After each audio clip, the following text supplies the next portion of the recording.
அனைவருக்கும் வணக்கம். இன்று தேளுக்கு விளக்கேற்றி வழிபாடு, விஷக்கடி நீங்கும் அற்புதம் தெரிந்து கொள்வோம். காஞ்சிபுரம் வரதராஜ பெருமாள் கோவிலில் பல்லி தரிசனம் குறித்து கேள்விப்பட்டிருப்போம்.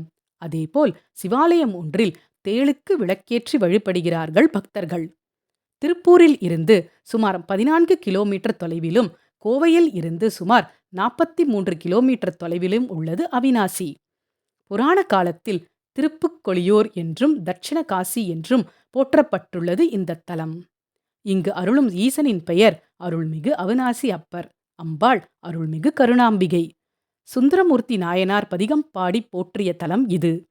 சிறுவன் ஒருவனை முதலை ஒன்று விழுங்கிவிட்டது. இவ்வூருக்கு வந்த சுந்தரர் இந்த தகவலை அறிந்து கலங்கினார். குளக்கரைக்கு சென்று பதிகம் பாடினார். அப்போது முதலை ஒன்று கரைக்கு அருகில் வந்து தன் வாயில் இருந்து சிறுவனை கக்கிவிட்டு நீருக்குள் சென்று மறைந்தது. எல்லோரும் மகிழ்ந்தனர். இந்த தலத்தில் உள்ள கால பைரவர் மிகுந்த வரப்பிரசாதி. தேய்பிறை அஷ்டமி நாளில் இவருக்கு வடைமாலை சார்த்தி பிரார்த்தித்துக் கொள்ளும் பக்தர்கள் ஏராளம். காசியம்பதிக்கு நிகரான திருத்தலம் இது என்கிறது ஸ்தல புராணம்.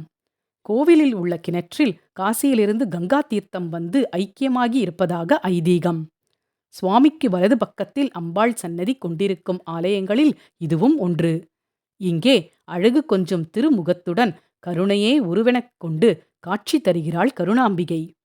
அம்பாள் சந்நிதியின் பின்பக்க மாடத்தில் தேளின் உருவம் பொறிக்கப்பட்டுள்ளது. இந்த தேளுக்கு விளக்கேற்றி வழிபடுகின்றனர் பக்தர்கள். அப்படி வழிபட்டால் விஷ ஜந்துக்களின் கடியில் இருந்து தப்பலாம். விஷக்கடி பாதிப்புகள் விலகும்.